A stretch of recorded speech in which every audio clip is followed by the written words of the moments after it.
Hey guys and girls, this is Psycho Steve, and you're listening to my weekly podcast called Hair Today, Gone Tomorrow. And I'm very fortunate and blessed to have one of my favorite vocal gods, Mr. Michael Sweet. As he said, I spoke to him before starting recording my show. I could call him Mike or Michael or Mr. Sweet, or he said never late to dinner. So, welcome to the show. Call me whatever you want, man. Whatever you want. Right on. Even bro or dude, I'm fine with. Right on. Or a protein shake or potato chip or something like that.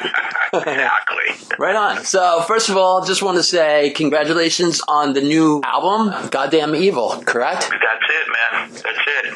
It's a tongue twister. Yeah. Mind twister. A mind twister, too. Right on. So, let's just start things off with the album consists of 3 out of the 4 original members. Now we have a new family member of the band, Mr. Perry Richardson, who I did actually get the opportunity and was blessed to interview him a couple months ago. It was so funny because I've been playing your music from when I was on terrestrial radio, satellite radio, and now the podcast. And I mentioned it to people before you guys had even the press release. I said, you know what would be a great opportunity and who would be a great fit would be Perry, because he has the look, he has the chops, the vocal, as well as the bass playing, and he also has the stage presence. He's the whole package. And next day, guess what? Absolutely. You guys announced it. So Perry has this ongoing nickname for me. He calls me Psychic Steve, not Psycho Steve, because I didn't even know that was happening. You nailed it. You really did, man. And you know what's interesting is a few other people did too. Really? But not many. I mean, a lot of people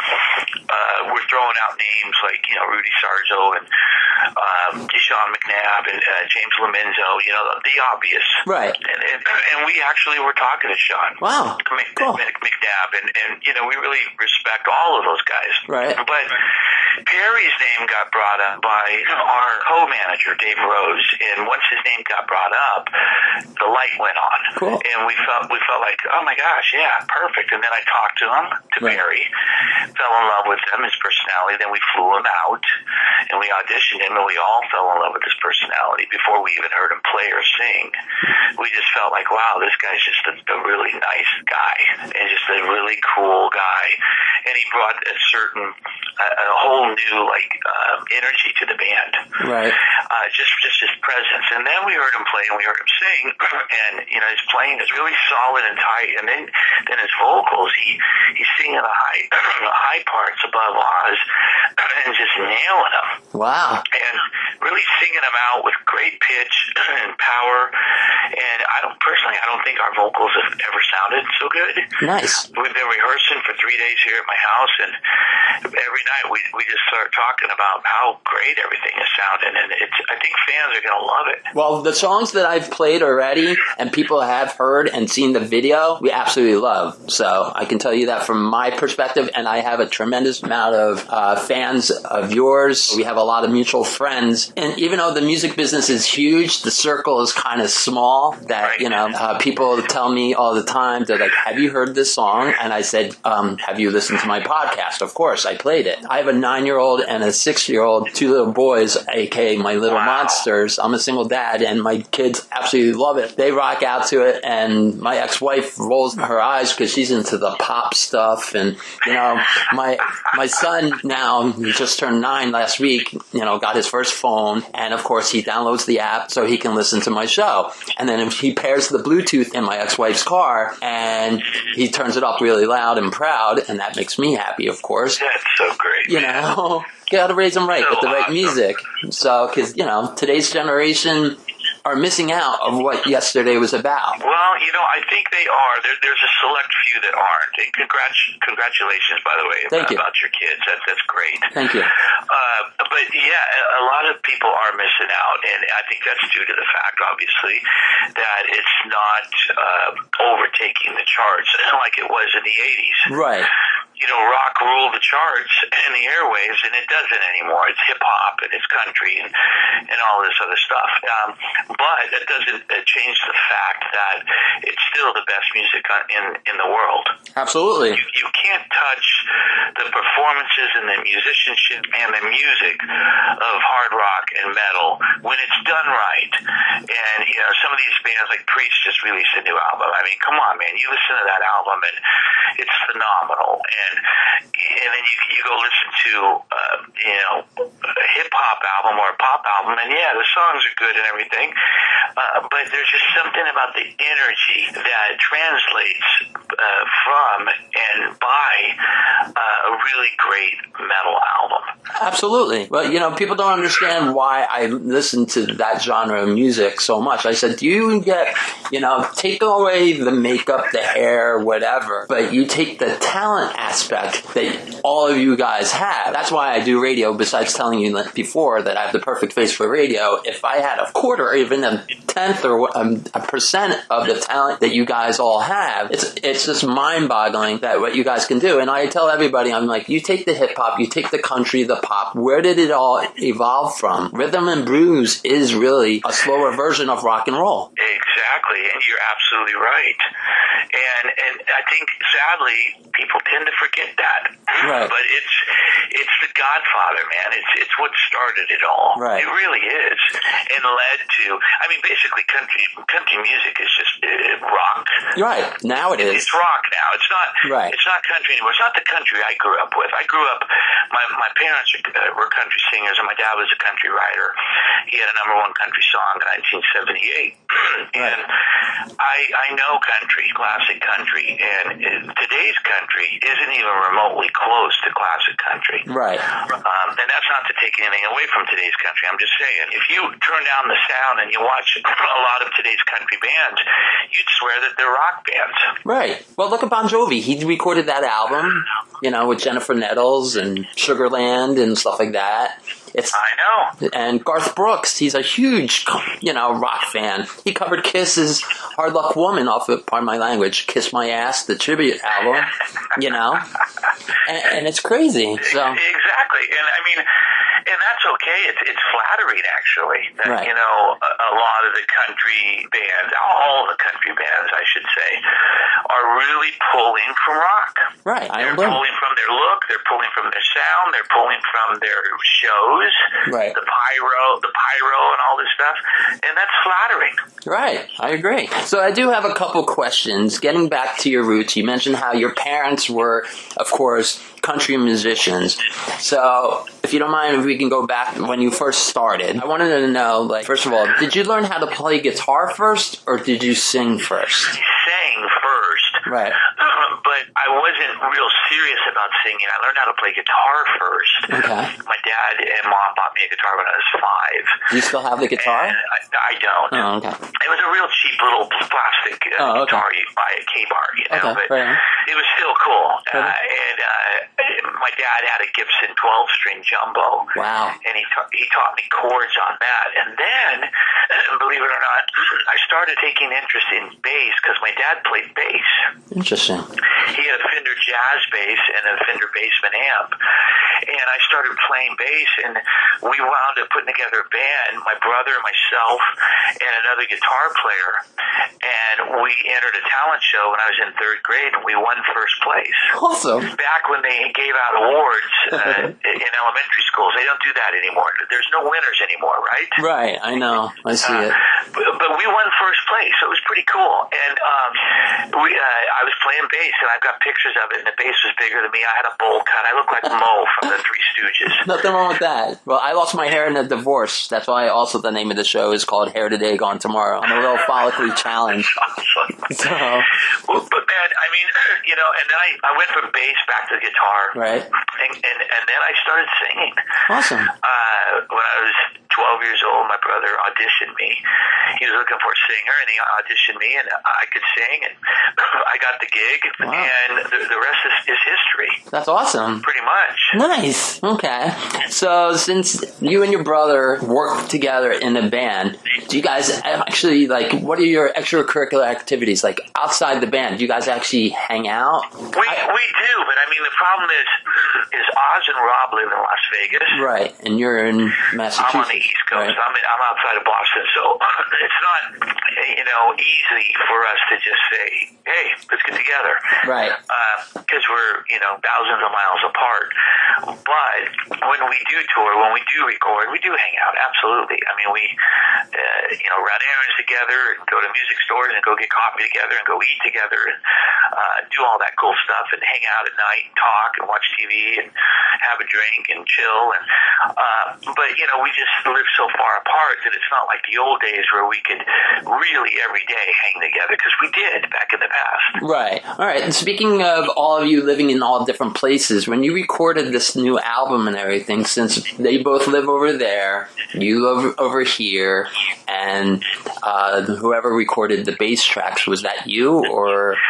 No, that was not me. That was a gentleman by the name of John O'Boyle. Okay. And the reason why John tracked the bass, well, he's a great bass player, and he played on my last solo album as well, but Perry had some dates to fulfill with Craig Morgan. We were already in pre-production, Gotcha. just a week or so away from going in to record. Right. And it just wasn't in the cards the way the scheduling worked out for Perry to play on the album. Okay. But so how do you do it now? Since do you guys all get together for like a couple of weeks or a month to say, okay, I wrote this part, you wrote this part, and do you email each other parts and then you say, okay, let's get together and just record it? No, the way it's always worked is usually, I'll write most of the stuff. Right. And the guys come out and then we'll learn everything. Okay. On occasion, some other ideas are submitted or whatever that will work great with the album, and we'll run with that. But for the most part, I'll write most of the stuff and just kind of arrange it 95%, and then when they come out, we fine tune it, make a few little changes here and there, and then we go in and we record. Sweet. Okay. All right. So besides the new stuff that you're going to be playing on the new tour, of course, are you going to be playing stuff that you haven't played out live at all, or just in a long time? What can we expect? Because I saw you put on your Stryper.com a set list. Now, I told people that might just be a teaser. I tell you what I did. I put that set list up, and I think it was like 35 songs. Right. And that's not the set list itself. That's songs that we're going to draw from over the next 2.5 months. Okay. So, but I can tell you this: we have quite a few of the classics in the set list, of course. Right. We've got right now 4 new songs in the set list. Cool. And we're going to add a 5th in the next few weeks.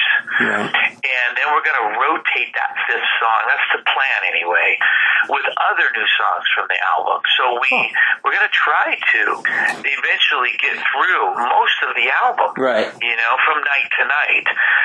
We've got a couple other songs in there we've never played live. There's a song called Big Screen Lies from Fallen. Okay. That's in there. That's really cool. So it's going to be a set list that feels different just by the new songs alone, and a few other songs that we added. It's the longest set list we've ever done. It's probably an hour and 45 minutes long. Wow. Like that. Yeah. So it's pretty cool, man. We're excited about it. It's going to be fun. Gotcha. So is there a favorite place that you've played out live? Oh my gosh, it's always hard to pick a favorite because it's every place is awesome. Right. Literally, I should say almost every place is awesome. Sometimes there's places that are like, oh, that wasn't so great. Okay. But most places are awesome. But there are some that really stand out. Whenever we play certain markets, like when we go to Texas, it always stands out. LA, it always stands out. New York, it always stands out. Boston, it always stands out. And there's reasons why. Those are really our stomping grounds. Right. Where we began. We go to Puerto Rico, it always stands out. We go to Japan, it always stands out. Spain, it always stands out. And it's just because of an energy in those places.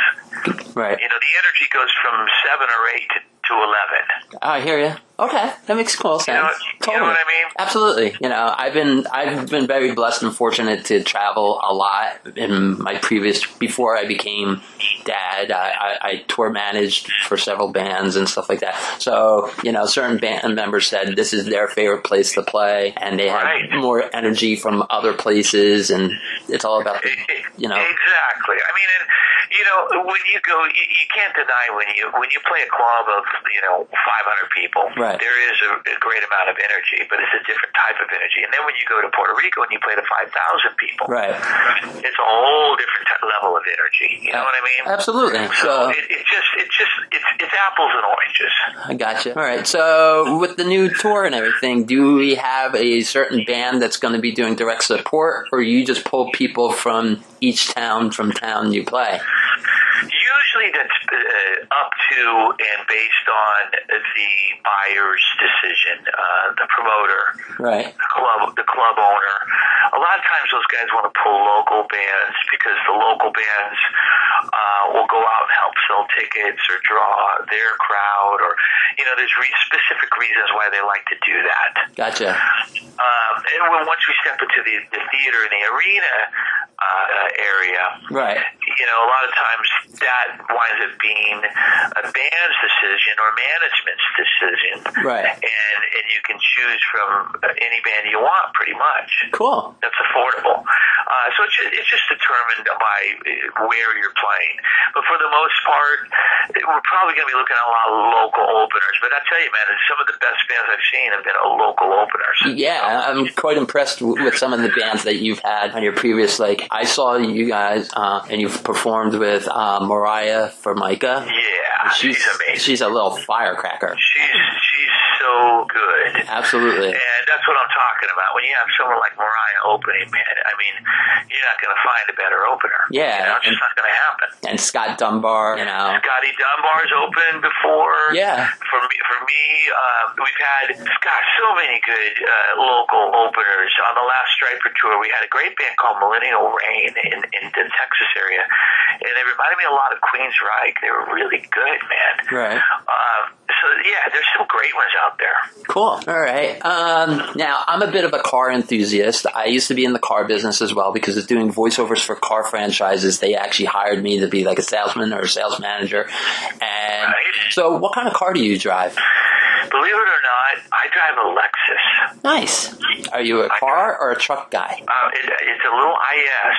Okay. Little four-door, sporty coupe, And right my wife drives a Lexus as well, and she drives a SUV, and then we swap them out. If I'm in an SUV mode, I'll drive her car, and then she'll drive the little sporty car. So I never was a Lexus guy, but we just figured, they're probably the most reliable cars on the road, at least according to Consumer Reports, and we're driving Lexuses now. So awesome. So what's in your CD player right now? Nothing. Wow. Oh, man. Yeah, well, I take that back. In the car, I think there's a Stryper disc. I think it's the new album, to be honest. Okay, that's cool. And usually when we record a new album, I live with it for a couple months after we record it. And I don't listen to it every day, but when I do listen or turn the CD player on, it'll be a Stryper album until I get burnt out on that, and I'll listen to something else. But yeah, man, been really just taking in the album and listening to all the little things that didn't jump out to me before. Right. And it's kind of cool, and just getting excited about release day, which is today. And it's exciting times, man. All right. Speaking of exciting times and listening to music, is there any bands today out there that you're like, holy cow, these guys or girls are incredible and stick out, man, that you listen to? I tell you, there's so many bands. I mean, I'm a big Foo Fighters guy. Cool. All right. And they've been around for a while, but they stay relevant and just release great stuff. And I just love their approach. I agree. Of simplicity and power.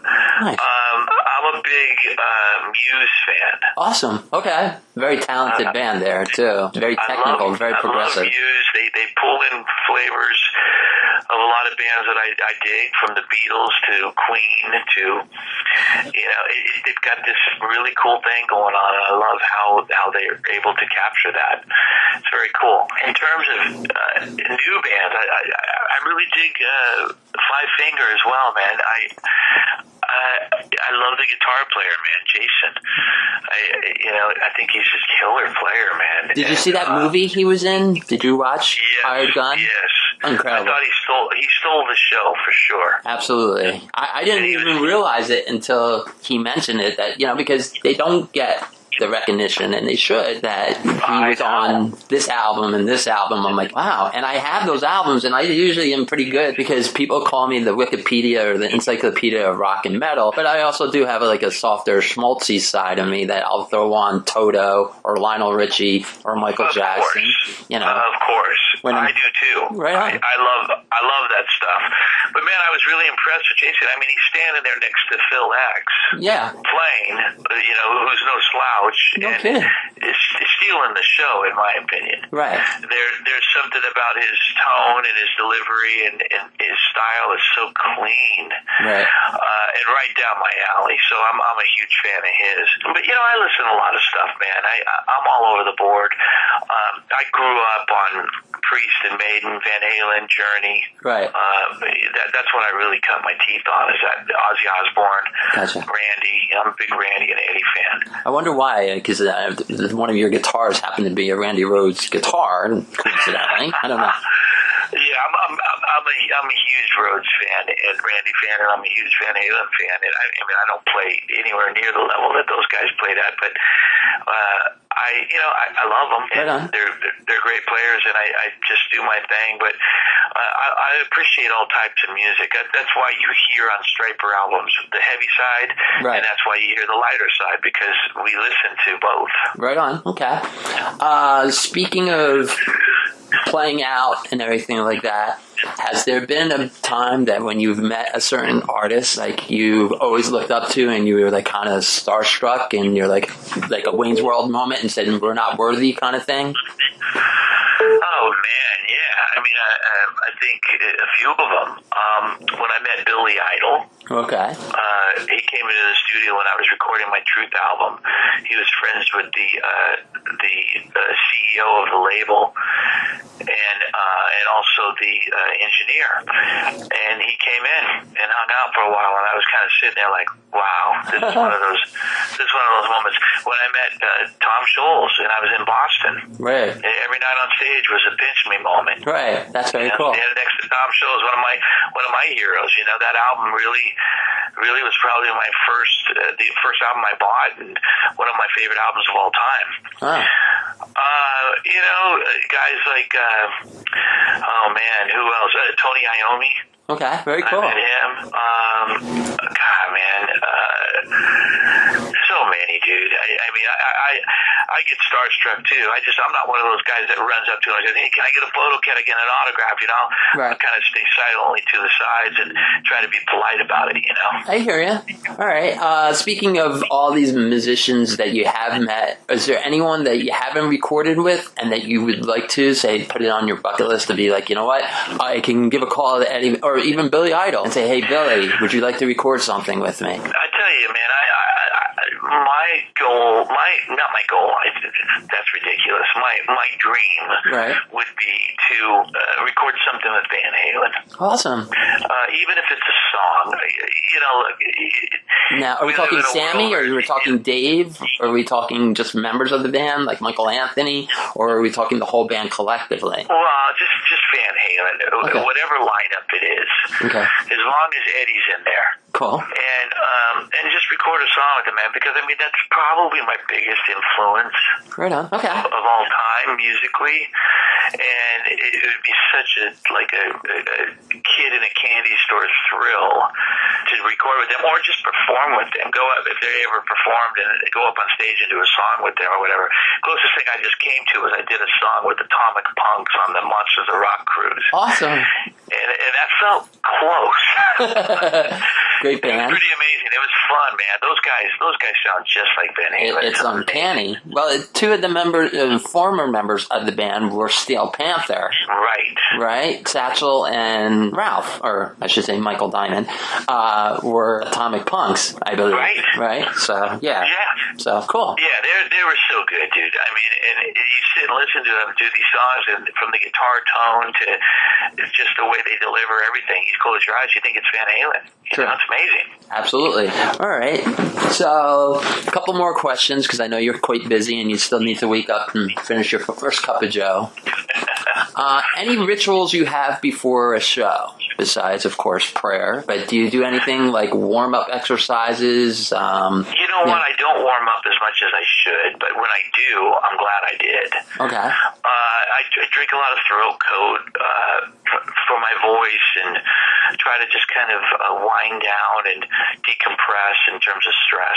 Right. You know, I find that when I'm stressed out, I don't sing as good, and when I'm less stressed out, I sing better. Awesome. It really affects my voice, but yeah, I just try to keep a clear head, man, and to keep a good attitude and go out there and have fun. That's what it's about, right? Absolutely. Speaking of fun, do you sing in the shower? You know, on occasion I do, but usually I'm a get in and get out kind of guy. Okay, because a lot of people wanted me to ask you that. I had a couple fans email me and say, Psycho, if you don't mind asking him a couple questions. Like your album a couple of years ago, you did, was it, I'm thinking of the name of the album. It had, let me see, it's 95, was it? 96? Or 2002, I'm thinking. Was it Fallen? Yeah, I think it Fallen came out, you mean just a few years ago. Fallen came out prior to this. Right, and then the album before that, it sounds corny to say, but it was you, Oz, Rob, and I think it was Tracy on bass. Yeah, that was Murder by Pride and Reborn. Was that supposed to be a solo album of yours, and then it was made into a Stryper album? That was a solo album, man. Okay. And it was supposed to get released as a solo album, and then we started doing Stryper shows, and I played it for the guys, and they loved it, and that was really the only way to do a Stryper album at that time quickly, so it got turned into a Stryper album. Aha, okay. So, all right, here's another question. When you're listening to the radio, if you do listen to terrestrial or satellite radio, is there a song, like, for example, that they happen to play of yours, and you hear it, you're just like, oh, and roll your eyes, and do you keep it on, or do you change the channel? Oh, man. I usually will keep it on. Songs like To Hell with the Devil or Soldiers or Free or whatever, the classics. Right. There are some songs that, might come on that I'll change. Wow. Okay. Stryper songs that I hear on the radio or that as I'm listening to an old album or something, once in a blue moon, I'll throw in a Stryper album, particular album or whatever, and there are some skippers for me, absolutely. Okay, cool. Songs that I just hit skip on and go to the next song. Oh, yeah. Wow, okay, interesting. All right. As far as in your guitar collection, how many guitars do you own?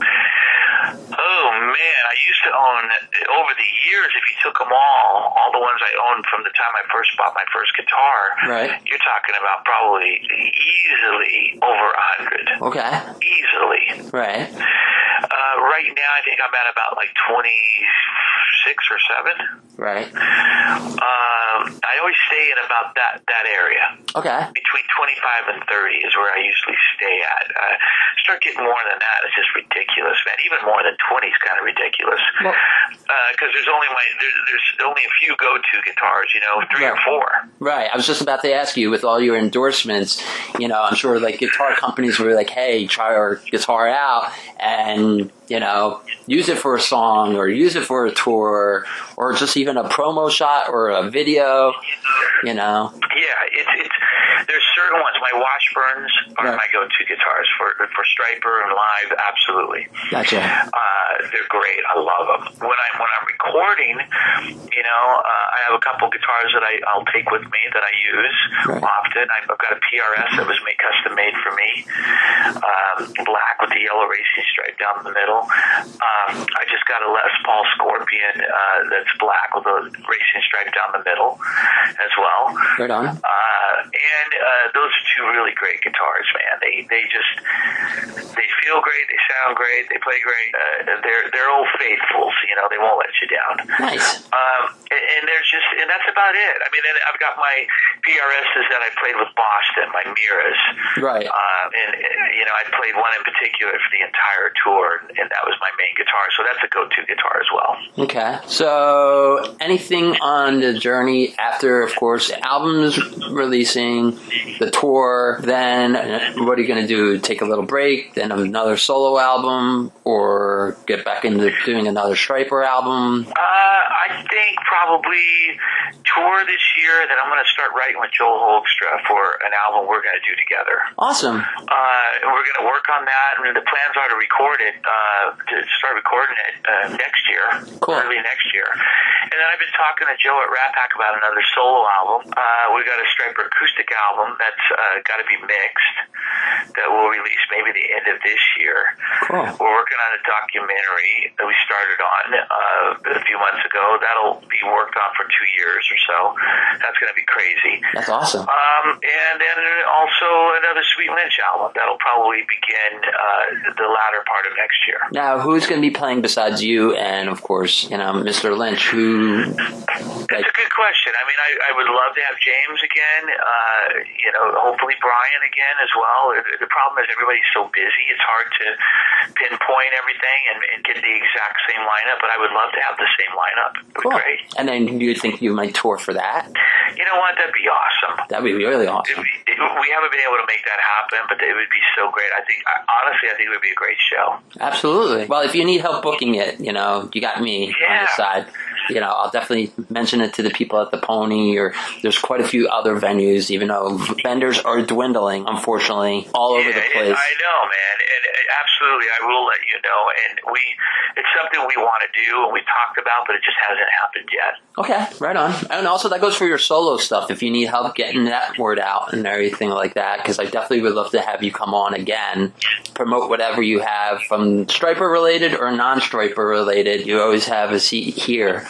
So, well, brother, that's very kind of you. I appreciate that. I might take you up on that someday soon. Okay? Absolutely, please do. And then, last but not least, I just want to ask you, for all the up-and-coming bands and musicians out there, do you have any advice for them? Oh, man, just, write from the heart and write with passion. Don't listen to outside influence, because it's art. And work hard, play hard, practice hard. And, you can't go wrong if you're doing all of the above.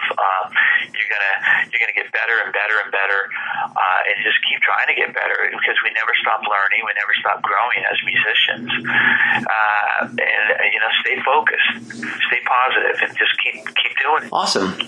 All right, and then last but not least, I just wanted to say thank you on behalf of the many fans you have out there, and taking the time. I know it's just been a little chaotic of getting this scheduled, but we finally made it happen, so thank you. Thank you, brother. I appreciate it, man.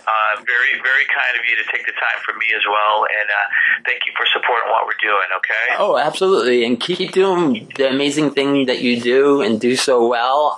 Thank you very, very much. And then all right, brother. We will be definitely in touch. I will see you on May 8th and May 9th. And I'm looking forward to it, man. I'll be looking for you, and thank you for everything. God bless you, my friend. God bless you as well, and like I said, keep kicking ass and send my love to the rest of the fam and band, okay? We will do. All right, we'll talk to you soon. Thank you for again. God bless, man. Bye-bye. Take care. Bye-bye.